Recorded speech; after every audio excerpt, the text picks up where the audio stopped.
Qatar central ബാങ്കിന്റെ ആദ്യ ദേശീയ ഡെബിറ്റ് കാർഡായ ഹിമ്യാൻ ഔദ്യോഗികമായി പുറത്തിറക്കി. ഡിജിറ്റൽ പണമിടപാടിനെ പ്രോത്സാഹിപ്പിക്കുക എന്ന ഖത്തർ ദേശീയ വിഷന്റെ ഭാഗമായാണ് ആദ്യ നാഷണൽ ഇ കാർഡ് പ്രാബല്യത്തിൽ വരുന്നത്.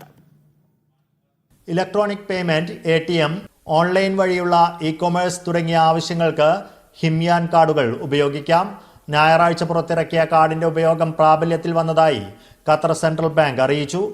Qatar national bank, Doha bank, Masraf Al Rayan, QIB, commercial bank, Dukhan bank, QIIB എന്നിവിടങ്ങളിൽ കാർഡ് ലഭ്യമാണ്. ഖത്തർ സെൻട്രൽ ബാങ്കിനു കീഴിൽ ഖത്തറി ബ്രാൻഡായി മുദ്രണം ചെയ്താണ് ഹിമ്യാൻ പ്രാബല്യത്തിൽ വരുന്നത്.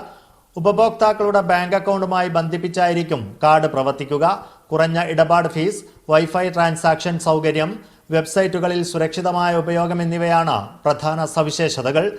അറേബ്യയിലെ പഴമക്കാർ ഉപയോഗിച്ചിരുന്ന പണസഞ്ചിയുടെ പേരിൽ നിന്നാണ് ആധുനിക കാലത്തെ ഡിജിറ്റൽ പണമിടപാടിന്റെ ഉപാധിയായി മാറുന്ന കാർഡിന് ഹിമ്യാൻ എന്ന് പേരിട്ടത്. Media 1, Doha.